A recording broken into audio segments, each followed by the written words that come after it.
You see what I have to do sometimes here? I have to put my Clark Kent glasses on here. Here's my Clark Kent glasses. You see, I have to at times remember. See, when I'm like this, Big Sills is Superman. So some of you can't take Super Sills. We have to put the Clark Kent glasses on. Because some of you don't like truth, justice, and the National Football Show. You like to hear cheerleaders. Big Sills. How you doing, man? What a great week. Thanksgiving could easily be one of my favorite holidays of the year. Food, football. Two of the three F's I like. I'm kidding. Okay? Hey, food, football. How you doing? Dude, fins up. We have a plethora of look at this. T-da-T, ta-da-ta. Let's see what else. Ta-da-ta, ta-da-ta. Well, we got the milk carton group for the Eagles. The Big Sills top 10 power rankings for NFL. Our quarterback rankings are in. What else do we got here? Holy cow. Oh, my candidates for Defensive Player of the Year. Wanted to throw that at you, too. All right. Please hit the like button. How about Jimmy G? Hey, man. Man, do I love Italians. Jimmy G. You see that dude last night? 4 touchdowns. Can I tell you one of the things that I'm loving about Jimmy Garoppolo? It's not so much the 4 touchdowns. Did I actually see Garoppolo last night throwing the football away instead of in harm's way? You'll have to excuse me. That's the one dynamic that guy can't get away from. Is throwing the ball at times in harm's way. The 4 touchdowns was impressive. They just blasted the Arizona Cardinals. By the way, you gave that guy, where was Kyler Murray? Off on a Twitch convention? Where's Kyler Murray? I guess he must have had something more important. Probably something to do with gaming, Twitch, whatever, right? He's probably got a big tournament. It's Thanksgiving week. You never know, right? I mean, that guy, I am never paying that guy $46 million. They are a train wreck. Niners blasted them. Hey, by the way, I hate football in Europe, NFL football, but I love it in Mexico City. That was dope. That was absolutely fantastic. The crowd was great. Fantastic atmosphere last night, too. Garoppolo's throwing the ball away, man. I couldn't believe what I was watching last night. Good for him. That sometimes is as good as anything you can do when it comes to getting a first down. How many times did you say this about Carson Wentz at the end of his tenure with the Eagles? Throw the damn thing away. Don't take the sack. Don't take the minus play. How many times did you guys say that? Especially when he was struggling down the bench, right? Or down the stretch. Throw the ball away. God. Niners have a better offense than the Eagles. We'll get to that. By the way, it's not because they have better personnel. I think they have as good. You guys just aren't healthy yet. Get Goddard back and all that, and I don't know what's up with AJ, and I don't know what the decision-making. I'm not playing Miles Sanders is. We're going to get to all that, too. God, there's so much to hit on here. By the way, Harry High School, nobody in Philadelphia will do what I'm going to do right here. Here it is. I saw the audio, the video, and now the audio I heard on Harry High School Siriani. This was for Frank Wright. You think anybody in the stands cared? Who was he talking to? Birds fans? That's a lie. Those Eagle fans, they thanked Frank years ago. Thanks for the Super Bowl. You think they gave a shit whether or not Frank Reich was fired? Or do you think that was Harry High School Siriani? Holy cow, man. Now he's exposing, hey, nobody in Philly, everybody in Philly's like this. God, it is pretty bush. It is pretty bush. Between him and Coach Roseman, waiting to tell everybody, see me? Did you see me? I brought those two dudes in. I saved the day. Just to remind you who he is. Got a bunch of egos, man. You know what, though? It's okay to have ego when you're 9-1. It's okay. Okay? It's okay. It's okay to have an ego. It's totally cool to have an ego. Especially when you're winning games. I told you this yesterday, too. I thought Jalen took 10 steps forward, man. That guy did whatever it took to win a ball game. It was great. I'm all in. Merrill Reese will join us at the bottom of this hour. We got so much to hit on here. I want to get into the topics right now. Harry High School. Your biggest issue that you have with your football team is your coaching staff. Okay? They got to grow up a little bit. And they also have to mature into being better coaches. The clear difference between 2017 and the coaching staff you have right now, not even close to that coaching staff. Not even close. And I actually heard this from Nick Sirianni's mouth himself. He actually thinks that Jonathan Gannon should be up for the Assistant Coach of the Year award. I heard this on WYP. I almost fell off my chair this morning when I heard it. He actually thinks Jonathan Gannon should be the Assistant Coach of the Year in the NFL. Pretty much all I need to know about the guy. You ain't been around a lot, guy. You ain't been around a lot. I just, he's the Assistant Coach of the Year, Jonathan Gannon. Holy cow. Sills, leave my coach alone. Who, Harry High School? Harry High School. Yay! My guy's the coach. Love it. Love it. All good, man. All good.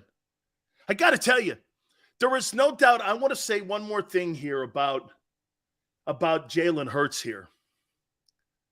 And I'm going to say this to you about Jalen Hurts. Jalen Hurts has grown up and continuing to grow. You know what Xander said to me prior to going on the air? You know what he said? He goes like this.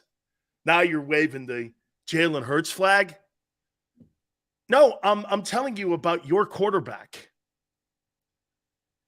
and how he's growing into being an NFL football player and a professional. Is that my style of quarterback? I will tell you 1,000%. That's not the style I want quarterbacking my team. I would never recruit it. I would never draft it. I would never do any of that. There's not a high ceiling for it. There's no championship quarterbacks that do the thing Jalen does that win Super Bowl. That just doesn't happen. Maybe he becomes the one of. Maybe. But I know what wins. We see it every day. We watch guys with big arms win Super Bowls. Until that dynamic changes, as everyone knows, the NFL's a copycat league. Maybe Jalen is the glass ceiling breaker. He could be. He's got the character for it. He's got the character for it. Harry High School. Yeah. The Eagles' defense is good. Yeah. Okay. Hey, by the way, so everyone's like this, Linville Joseph and Dominic Sue. They have plugged the issues. We'll see if that is just a one of, or it continues to be a trend over the next couple weeks. You haven't fixed your run gap and run stopping defense. How do you know that? What, 4 quarters of football? 4 quarters of football. You think it's addressed. Well, we'll see. Because you've got Aaron Jones, Saquon Barkley, Derrick Henry, Justin Fields, Alvin Kamara, and a boatload of other guys that are going to be rolling at you. We'll find out if this is a one of or it has been plugged. The talent on defense makes Gannon look good. Yeah. And plus the shitty teams that are in the NFC. That's not an Eagle issue. It's a conference issue. So when I say the Eagles have played shitty teams, so is everybody else in the NFC. That's not an Eagle issue. And it's not a rip at the Eagles. It's a rip at every other organization right now in the NFC that really doesn't have a lot of good football teams in it. Okay? Right. The only difference, Michael, is you're not playing against Matt Ryan. Now you've got Aaron Rodgers and Aaron Jones. That's a little different. You know what I mean? You act like we've given up. You haven't played any high-powered offenses, T-Car. What do you think you're playing against teams that put up 35 points? Like who? The Colts? Washington? Who? Tennessee? Those are high-powered offenses. Is Sam Mills the starting quarter? Oh, no, that was the linebacker for the Saints in Carolina. What's the guy's name, Mills? Stephanie Mills. No. David, that's it, David Mills. David Mills. That's it, David Mills. Detroit. Yeah, that's a high-powered offense. So Detroit, and who else high-powered offense you guys have played? The Jags. Those numbers are skewed because the schedule is ridiculous this year. When you got to play teams that put up big points, we'll see. Bend but don't break. Nick Sirianni thinks that Jonathan Gannon is the assistant head coach of the year. Wow, do I have 10 times more issues today with Harry High School than I did yesterday. This is for Frank. That's what I'm going to start doing after the end of every show. This is for Xander. Oh, my God. Excuse me. I need a shot of whiskey.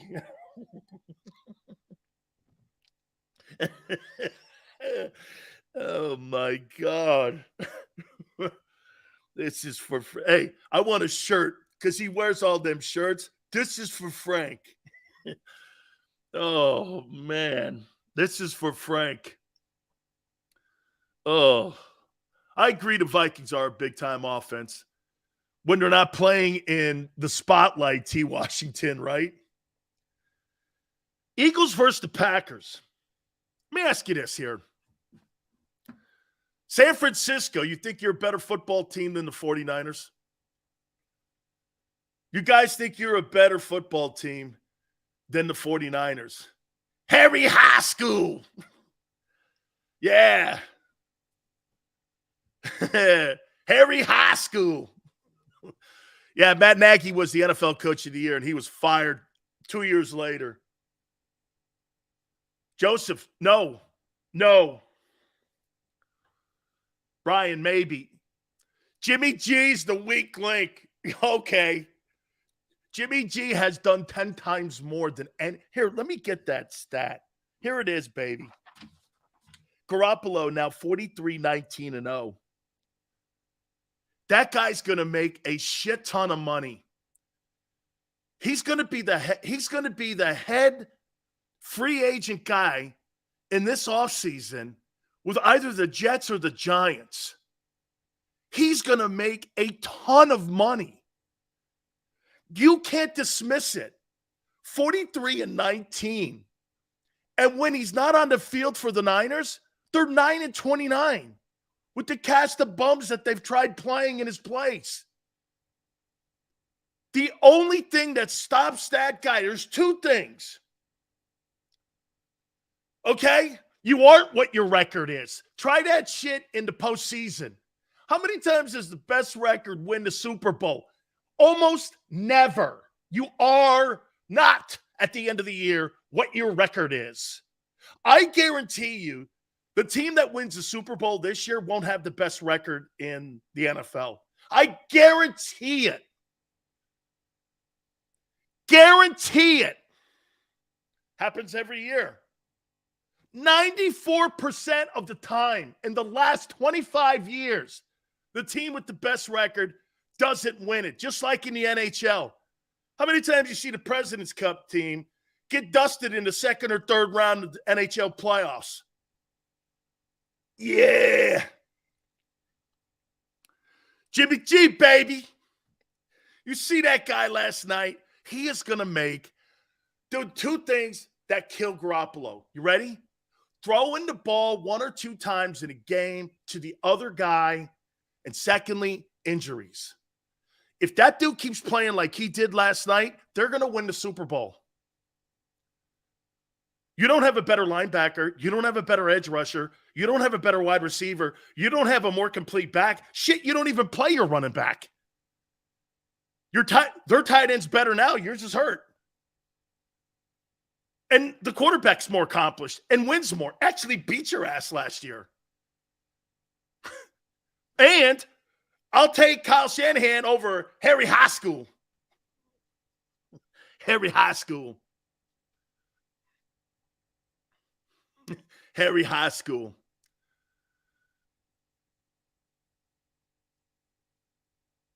Why hasn't Jimmy won a Super Bowl already? Why didn't McNabb? Oh, excuse me. Why didn't McNabb? Excuse me. Sorry. I think I just answered it. Larry goes, you must be an Eagle hater. We'll see you in the Super Bowl. An Eagle hater? I picked you to get there, jackass. I picked you to get there. Months and months and months and months and months ago. Months and months and months ago. I still hold to it, Bills and Eagles. What are you doing? I still hold to it. The quarterback's not good enough to beat one of them elite guys. He hasn't yet in his career. This guy can't even beat Garoppolo. Wait a minute. He can't even beat Tyler Heineke and Daniel Jones. Daniel Jones and Tyler Heineke have beaten him. Daniel Jones and Tyler Heineke. Jimmy G, excuse me, TJ. Garoppolo did go to a Super Bowl.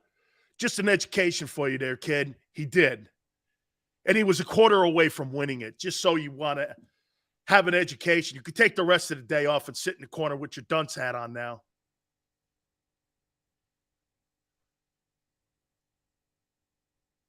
This is going to be interesting. Hey, by the way, all kidding aside, that's going to be one whale of a football game. I think the NFC Championship game, I totally think it's going to be 49ers and Eagles, and that's going to be a whale of a football game. You better bring two mouthpieces. There's going to be some hitting in that game, man. There's going to be some hitting in that ball game. Whew. Do you fear more Dallas or the 49ers? Yeah, look at Danny. They beat Arizona. You beat the Colts. And you're taking victory laps on a 1-point win versus a 4-6-1 team. Congratulations. What's the difference? What's the difference? What's the difference? Oh, I see. So Jimmy G plays a shitty Arizona team. You play a shitty Indy team, but the Indianapolis Colts, hey. By the way, you want to know the guy who's playing the best and most consistent football over the last 11 weeks has been Jalen Hurts. Kudos to him. He has not played poorly in any ball game. I wouldn't say in that Washington game it was his best effort, but he was by far not the issue. He was by far not the issue. Okay? The San Francisco 49ers are a more complete football team than you. They got a better defense than you. They get after the quarterback better. They got one of the most elite pass rushers in the game. You see Nick Bosa, how great he was last night? That's what you need. I'll tell you what, guys, if the Eagles had Nick Bosa on that Eagle D-line, it'd be unbelievable. You would be the best defense in the NFL. Okay? Brian, Jalen Hurts has played the most consistent football on the Eagles. That includes Darius Slay. You know who the only other guy I would say is? Lane Johnson. Lane's been absolutely steady. Just a good looking. That's a great point, JM. JM has a great point on San Francisco. JM, you're right. San Francisco does not have the depth Philly has. That's fair. Yes, sir. Yes, sir. Kudos to you. Kudos. 91, I don't give a shit what the record is. Because when you're in the postseason, it doesn't matter what your record is. Has no bearing. It's one and done. It's 60 minutes of football. That's like telling me the USC Trojans. You want to know how, hey, let me make a small comparison. I know college and pro are different.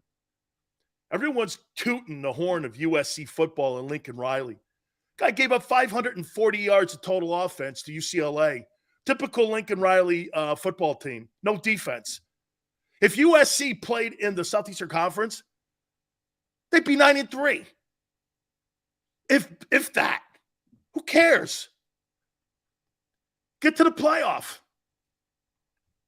We're 9-1. Yeah, and got waxed by the Washington Commanders. Hey, 49er defense is better than yours. Their O-line, they got the best offensive tackle in the game in Trent Williams. Deebo Samuel's a freak. Dude, the other guy. Who's the other guy now on San Francisco? Guys, help me out. Who's the other wide receiver on San Francisco? He was a force last night. But it was Arizona. I know. Everyone in Philly was tooting a horn like the Colts were so, like the Peyton Manning Colts. And look at Emmanuel not understanding football. I'll take Lane over Trent Williams. So you'll take a right tackle over a left tackle on the blind side. Really? What an idiotic comment. Right tackle is the lesser of the tackles, and that's why they're paid less. He makes $20 million a year, Trent Williams, for a reason. He makes $20 million. Yeah, okay. Trent's the second best tackle in the game. Unfortunately, he plays right tackle. There's a pecking order in that. Actually, I would actually say the center position is probably the second most important position on the O-line next to the left tackle, protecting your quarterback's blind side. Dude, are you crazy? Don't ever compare Lane. He's a right tackle. There's a completely different pay scale on that. Okay. Not close. You would really take San Francisco's O-line? No. That I didn't say. I said I'd take Trent Williams. Don't put words in my mouth, Emmanuel. I did not say that. You never heard me say I would take San Francisco's offensive line over the Eagle O-line. You never heard me say that. I said I would take Trent Williams over Lane. Never said that.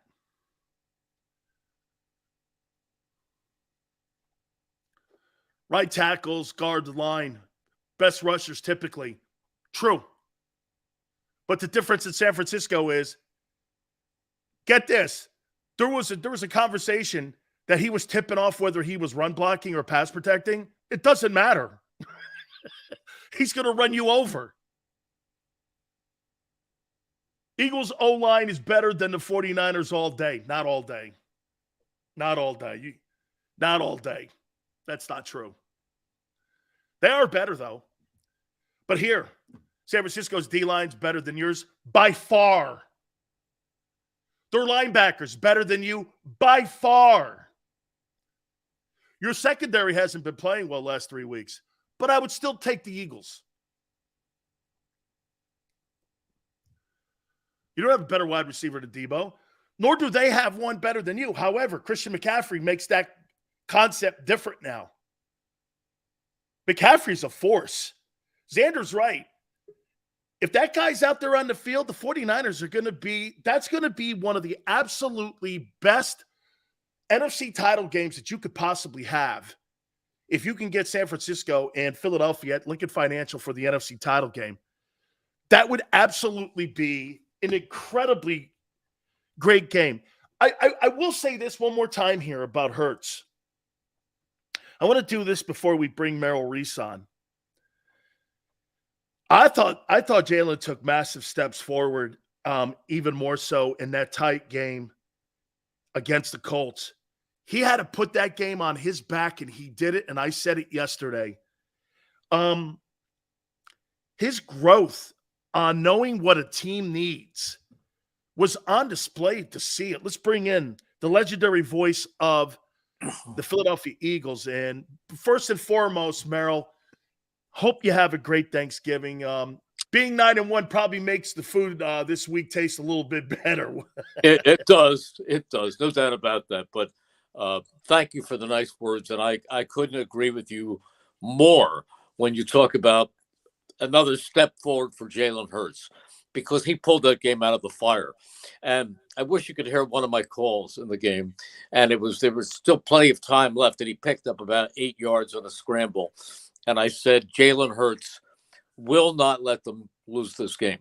I mean, sometimes things just come out of your mouth, and they come from your just an instinct, just a feeling. And I didn't have any question in my mind that he was not going to let this team lose that game. You know, Merrill, I think what you just said is important, because if you're feeling that way, everybody in that huddle must be feeling that same way too, because that's the kind of stuff when I was talking to Randy Cross years ago about when Montana stepped in the huddle, there was just an air of confidence in the room that when a guy like that steps in the room, and by the way, wasn't their best performance, but he had to do something because the running game wasn't going, everything. Well, they kind of got it going a little bit in the second half there, but just your overall sense, Merrill, on what you took away from that Colts game. Look at the box score, they didn't get it going early. But if you watch, here's the difference. They actually did. Lose you? No. Okay. I know you've seen games like this. They came out and he was throwing well, had a couple of great passes to Devontae Smith moving downfield, and all of a sudden the flags started flying. There was a holding call on Lane Johnson, which we couldn't find. There was an ineligible person downfield on Jason Kelsey, which also was a case of him being thrown downfield, not going downfield. And there were, you call them ricky-ticky penalties that are away from the action, a little here, a little there, that had nothing to do with any play. Didn't have any effect on any play. It was far away from where the game was picked up. And at one time he had 3rd and 35. I called it 3rd and Terre Haute. I mean, that's where they were. And so it wasn't so much. And then after that, they got bogged down a little bit. It wasn't a great first half, but it wasn't as bad as the total of 3 points shows. You know, Merrill, I'll say this to you. The loss of Dallas Goedert, not only the offensive production when it came to the numbers, but tell me if you agree with this. I thought in the run game, how many times did you see the tight end get holding penalties because they were trying to set the edge? And I know the new guys, when you go into a fire like that, you're being asked. I think that game accentuated exactly the importance of Dallas Goedert and his versatility. You said it numerous times here. He may not be the best tight end, but he may be the most complete tight end, because I thought that was a factor in some of those penalties, him not being in there and them holding penalties. I think 4 of the 7 were on the edges. Like you said, Lane got one, and the rest of them got the tight ends. He's elite. He is elite. He belongs right. I have asked coaches. He belongs right up there with George Kittle and Travis Kelce, and I think Mark Andrews is playing really, really well. I honestly believe he belongs in that same conversation as one of the best tight ends in the National Football League. He's a terrific receiver. He's a tremendous blocker, and he's just, when he gets the ball in his hands, he is tough to bring down. I mean, he runs like a fullback. He's tough. Merrill, do you have any insight onto Miles Sanders? Is he injured or something? No. I mean, No. I mean, to see Kenneth Gainwell in third down in some of those situations, I mean, this guy's on pace for 1,400 yards. I mean, the offense had been bogged down a little bit. And all of a sudden, there you are, your best running back. Well, depending on how you see Jalen, your best running back is sitting on the bench. I mean, how come I don't want to say he's being taken out of the offense, but situationally, he's not being part of the game plan a little bit. Well, he's part of the game plan, but he's not. They use Gainwell as a third down back, and they do that more for receiving ability than anything else. Although Gainwell's been pretty good for them. He can run the ball, and Boston Scott's a great little back. He's a change of pace back, and he can hide behind the line of scrimmage, and all of a sudden you see someone 12 yards downfield, and it's Boston Scott. But you're right. Miles, here's a thought, Dan. I'm giving you a thought candidly. The only thing that has stopped Miles Sanders, let me just, as I'm sitting right here, let me just pick up my book, my Eagles media guy. I'm going to turn to Miles Sanders, and it's my feeling that over the first part of his career, he has not been totally durable. So by lightening his load a little bit, he started and finished in games. And for the long run, this may not be bad. Just here, I have him here. Just checking how many games he has started in each of the seasons before. But he is. You're right. He averages 5 yards a carry, and he has never scored more than 6 touchdowns in a season. And okay, first year he started 11 of 16 games. Second year, 11 of 12 games. And this year, he's been in every game. So, and he missed most of training camp with a hamstring. So I think they're being a little bit judicious in his use. That's all. I'm with you. They want him in December and January. Yeah, Buddy Ryan. I'm with you, Merrill. I think they're looking out for. Okay, I think it's the big picture. I think Buddy Ryan used to say, the teams that win titles win when the snowflakes fly. And they haven't flown yet, except maybe in Buffalo. Absolutely. Hey, Merrill, I want to take you over to the defensive side. I got to tell you, man, usually when guys are sitting next to me eating Fritos and Twinkies and Ding Dongs, and all of a sudden you get a call and they ask you to come in. I've had a situation like that happen to me before. Hey, yeah, I'm there. And you're shocked. All of a sudden, one day you're watching TV, the next week you're playing in Giant Stadium. How shocked were you with Joseph and Sue's play on Sunday? Well, they played a limited amount of snaps, but they were effective. They were significant. There was one time where both of them were on Jonathan Taylor, and I said, boy, he is lying there with 700 pounds on his back. I mean, you're talking about big men. And they looked like they didn't miss a beat. Absolutely. I was really impressed. And actually what it did was it freed up TJ more, didn't it? That was probably his best game in the last couple of weeks. You agree? Yeah, I think the best game he's had since the night on Monday Night Football where he completely took Dalvin Cook out of the Minnesota game. Completely. TJ Edwards is just a good player. He's a really good player. People don't know his name because he was an undrafted free agent out of Wisconsin, communications major. And he's just a really good linebacker. Were you a little bit shocked with how emotional Nick was. Now, look, I've known Frank Reich for 40 years. We go back to Maryland when I first was there before I transferred to Miami. And you know that I've been friends with Frank for 40 years. And, when you're a player, Merrill, you lose guys sometimes all the time when you guys get cut or traded or what have you. How shocked were you a little bit about the emotion with Nick and with Frank and how that all played out at the end of the game? Well, I know how he feels. Jonathan Gannon, the people who've been with Frank Reich were. I mean, they were shocked, they were upset. But Nick Sirianni, I believe that a person has to be true to himself. And Nick is just an emotional guy. I mean, my favorite coach of all time, Dick Vermeil. You've seen Dick. He cries at basketball games. I mean, you never know when he's going to be emotionally moved. And that's Dick Vermeil. And this is Nick Sirianni. He's a very emotional. He'll slap hands with the fans. He'll really let it out. So that's him. Let him be himself. Everybody does it differently. I did a commentary yesterday, and I think you might remember this book. And it was written years and years and years ago, obviously, and it was called The Many Faces of Tom Landry.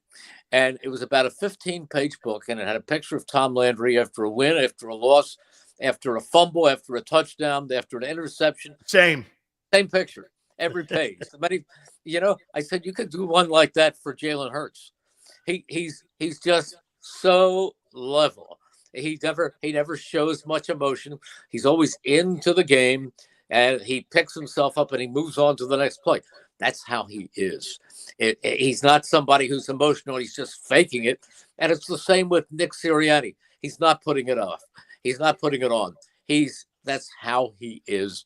And if that's how he is, let him have fun, and people will appreciate him for it.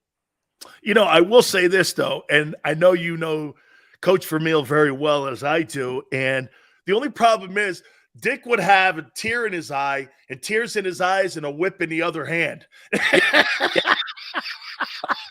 Oh, yeah. Dick was tough.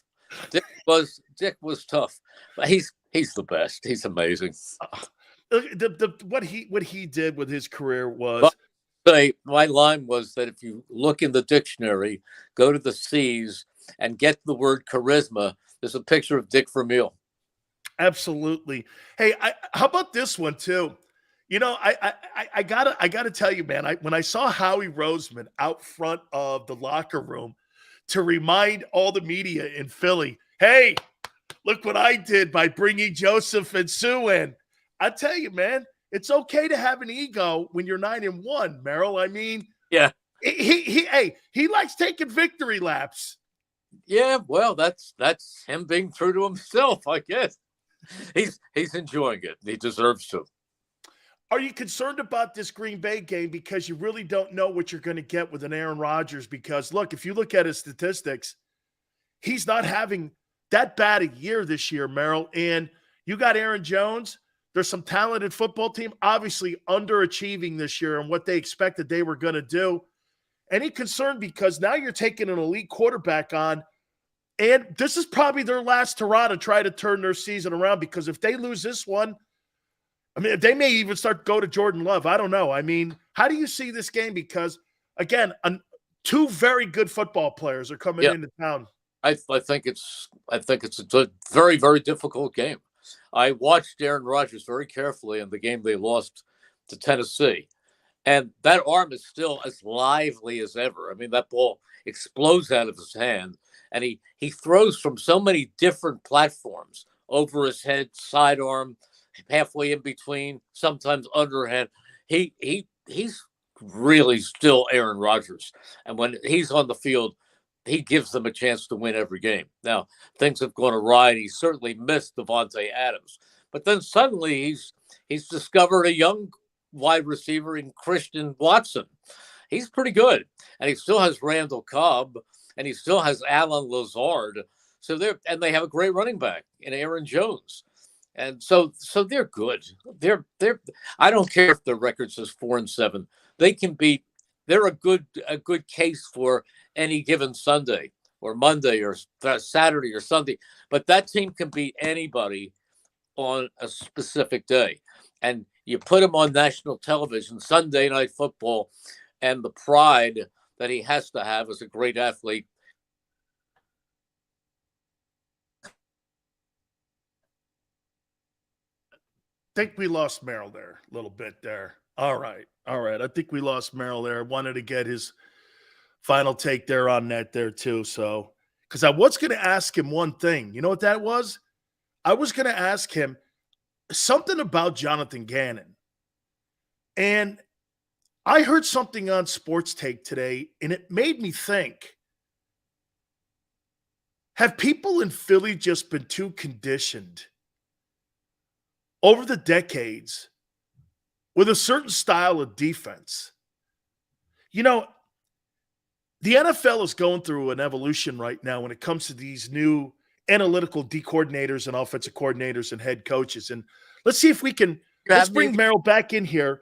And Merrill, I wanted to ask you two last questions here, especially this one here. Merrill, on Jonathan Gannon, as you may not know, but me and Seth Joyner, we're not fans of that style of play. But I want to ask you this. You think people over the decades in Philadelphia have been so prepped and so like with the Bud Carsons, the Buddy Ryans, the Jim Johnsons, that this is a new analytical way of playing defense, and the new D coordinators and offensive coordinators, it's just a different NFL compared to what it was back in the day. It's a lot more difficult to play defense today. You don't want to give up the plus 25 plays.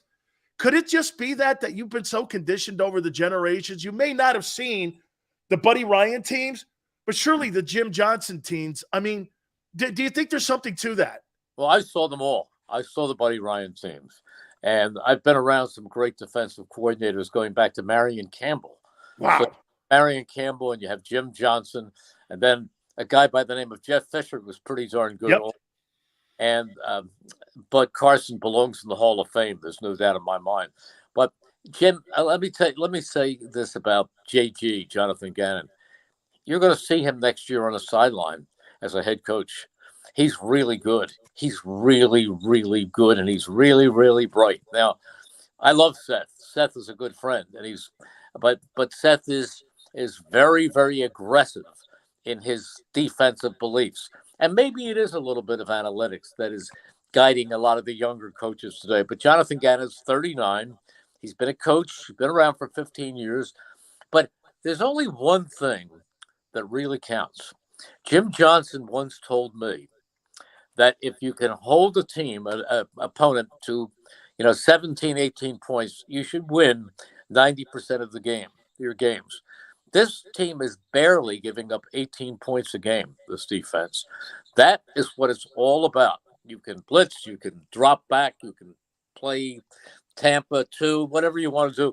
But if the bottom line is how many points did you give up? And this team has been holding opponents to under 20 points a game as an average. That's what counts, and that tells me this is a good defense. Finally, Merrill, I'm not going to ask you who's better or which staff is better, but can you make some comparisons, or maybe you still think that this staff has some growing to do because it is new in many of the positions, in the coordinator positions, compared to that 17 group where you had Frank, you had Doug Peterson, you had guys like Jim Schwartz. Some of these guys were former NFL coaches or soon to be NFL coaches. And you see a little bit of that potential dynamic here. You see, is the coaching staff, because they're going through uncharted waters too, Merrill. I mean, they've not been on a Super Bowl run before. They've gone through playoffs now. When he was with Frank a couple of years ago, when they went with Phillip Rivers and they were with the Colts. Just give me your thoughts on this coaching staff compared to that 2017 coaching staff. Do you see any comparisons? I think Doug was both liked and respected, which is important. You can't just be everybody's friend, and you can't just crack the whip. Doug was that great balance of liked and respected, and so is Nick. The players like him a lot, and they certainly respect him. He can crack the whip. And if you're comparing Well, I mean, you're talking about Jim Schwartz, who's been a head coach, who's been around for a long time, and you're talking about a young first-time defensive coordinator in Jonathan Gannon. But believe me, he's really good. This is a good coaching staff. It's tough to compare. Look, I'm a better broadcaster than I was 10 years ago or 15 years ago. I see things when I'm calling a game that I might not have seen then. Your instincts have been honed, and you mature, and you grow, and you'll certain things become easier for you, not tougher. And I honestly believe that this is a staff that is growing with every game, but they're an excellent staff, and so was Doug's.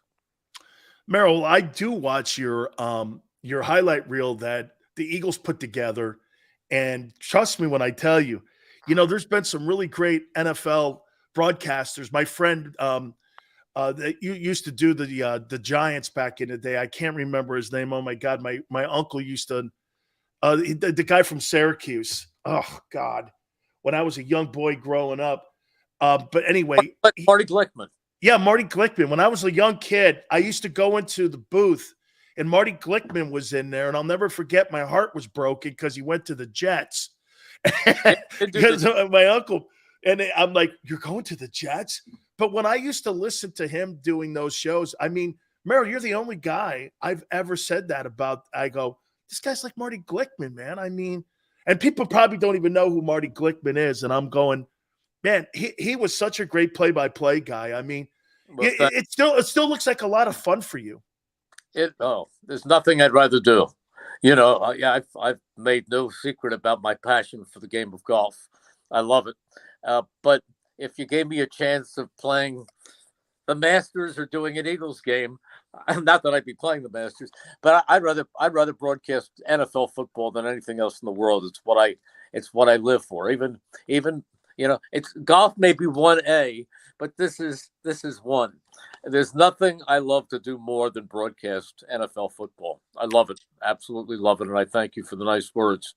Well, I'll tell you, I got a treat for you then. If you are ever down in that neck of the woods in Georgia, let me know. I know some folks that could get you on that thing, man. It takes a couple. I would have to have 6 months in advance, but if you ever wanted to play, wanted to play Augusta National, I've gotten 5 people on that thing.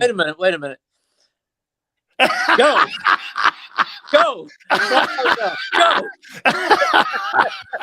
Merrill, I'm not kidding you, man. I've gotten 5 people on that thing. You ever want to play Augusta, let me know, man. I'll just need a couple months to set it up. And if they're not restarting, I am proudly a member of one of the great golf courses, so I'm not golf deprived. I am in one of those top wonderful golf courses in the world that I'm very proud of, and that's Marion.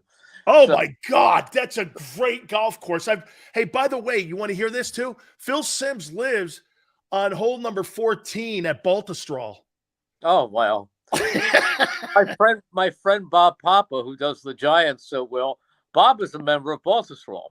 Yeah, Baltusrol. Hey, so how do you think I get out there? I go, Phil, I want to play Baltusrol. He goes, well, just know this, you better bring a pool cue because putters don't work this time of the year out there. Merrill, thank you so much, my friend. Thank you, Dan. It's always fun to be on with you. You bet. That is the legendary Merrill Reese. I so appreciate him coming aboard with us. That's great stuff. Yeah, Phil Simms lives on Baltusrol, man. He goes, Sills, when he coming up here to play? And I go like this. He goes, don't bring your putter. Don't bring your putter, dude. Because right now, man, these things are as dry as it can get. Dude, I went out there and I shot 120. I'm not bad. Okay, Big Sills can loop a little bit. And I shot 120. One time I got on like the 10th green at Baltusrol and I 10 putted. I'm like, dude, I got on in 2. I 10 putted. Unbelievable. And it kept falling off. The ridges kept going on. I don't know how those guys play U.S. Opens on that thing. That thing is. Michael, thank you very much. God, I love talking to Merrill.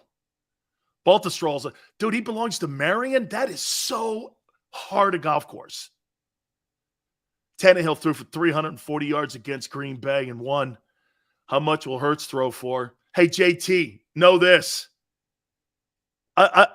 I thought the Titans missed AJ. Okay? Jeremiah, the only way we get any props is if we beat the Cowboys in the division game. We beat the Cowboys in the division game. San Francisco in the championship game, Mahomes. Hey, Xander, will you put that up, what Jeremiah said? Put up what Jeremiah just said there, Xander. The only way we get – well, what else is there? What else is there? Jeremiah, the take of the week.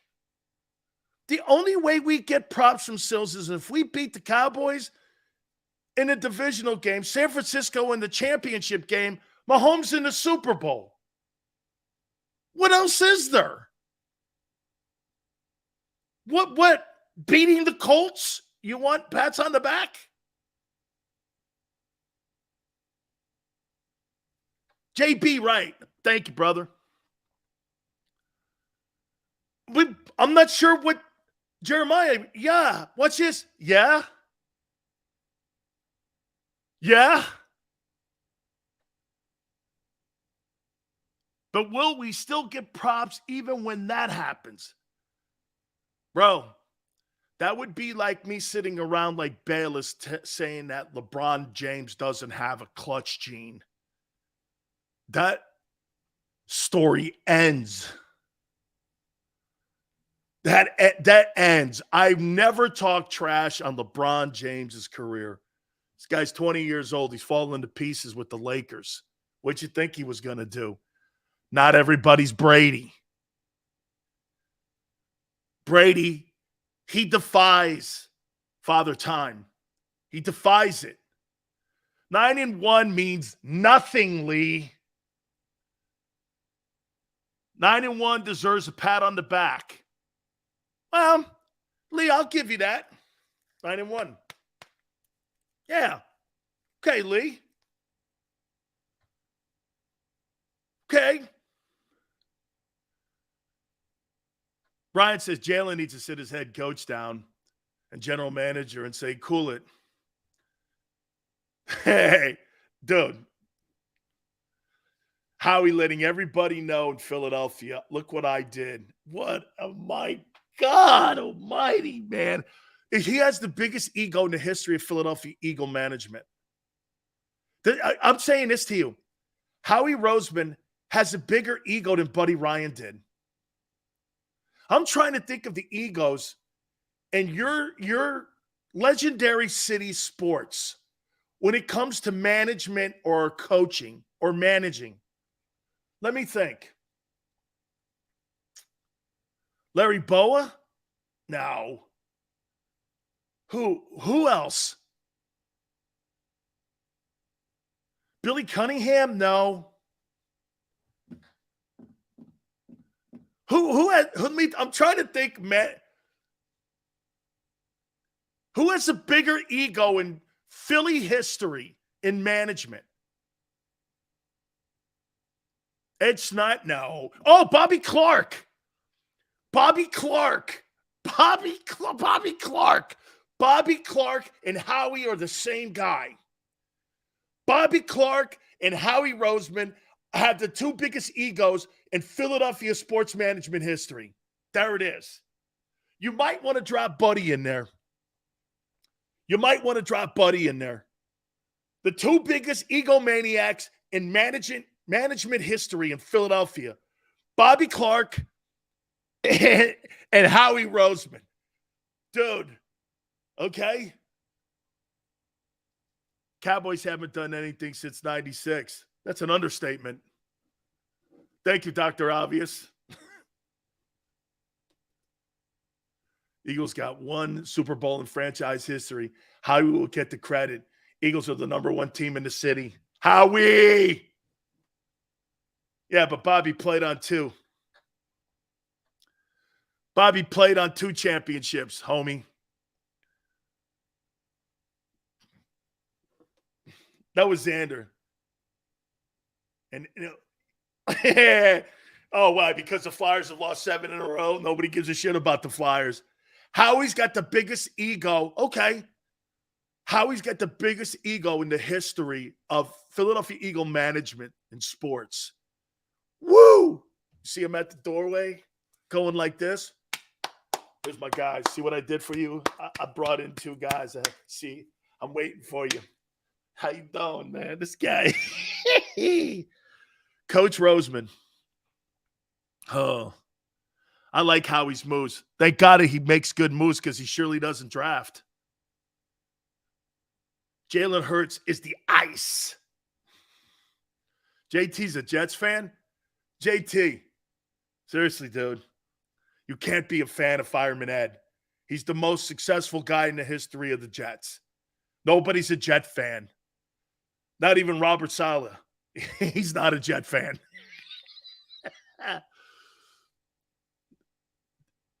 No credit, Dan. Richard, you're 9-1. Here's your credit. Richard, wait a minute. By the way, top of the hour. In hour number 2, we got the milk carton Eagle guys.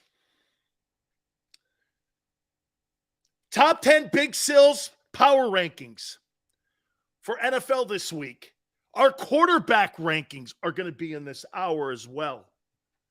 Wait a minute. You want kudos for being 9-1? Congratulations. Here.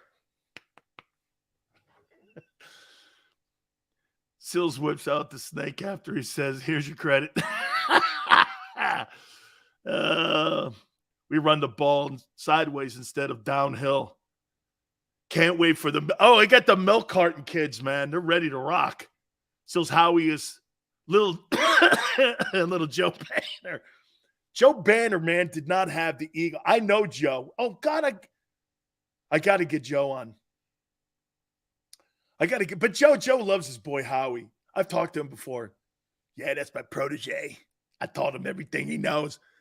Even that greeting at the front gate. There's my guys. See my guys? Hugging Jalen, hugging Nick. That guy. Xander says that guy has a bigger ego than me. That's remarkable. Hey, that guy has a bigger ego than me. That's hard to find, man. That's hard to find, dude. Because Howie's the top 3 GM, and it's no dispute at all. Philiopolis says. Too bad he sucks at drafting. He's good at making deals, though, isn't he? He's a deal maker like Trump. Art of the deal. Art of Howie. That's what we need to get, Xander. We need to get that Trump book, Art of the Deal, and put Howie's face on it instead of Trump's face. Art of the Deal. Do you know who this picture is? It's Howie Roseman. Art of the Deal. Howie Roseman reminds me of Joe Pesci. It doesn't matter who they beat. There'll be a problem in the playoffs. Eric, the 49ers are going to be incredible. Hey, Justin Jefferson? I don't know, man. Dude laid an egg against the Cowboys, and he also laid an egg against the Eagles. Hoss, you got to play in big games too, dog. This guy's turning into the Kirk Cousins of wideouts. You know, when you watch some of these big-time wideouts in big games, you want to see Jerry Rice. You know what? Here's what I'm going to say this. Justin Jefferson's a tremendous talent. Is he the best wide receiver in the game? I don't know. You got to play big. They got to play big in big games too. How about this? Justin Jefferson looks like Jalen Reagor in big games. How can you go from Justin Jefferson to Jalen Reagor? How can you be that guy? I mean, 7 weeks, he's dominating the league. All of a sudden, here you go. He plays in the Cowboy game and he plays in the Eagle game, and he's a no-show. I don't know.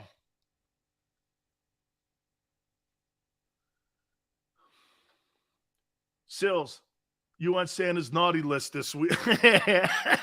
I'm always on Santa's bad list. Dan, credit for what? Who has Hurts beat? He's beaten no one. He gets this. I told you. Howie's a great dealer. Find someone else for drafting. Agreed. Agreed. Eagles Super Bowl, point blank. Really? Okay. All right. The Big Sills. Top 10 NFL teams. Also, we will do our quarterback rankings for this week. We still have Defensive Player of the Year candidates. Oh, yeah. And the milk carton Eagle guys.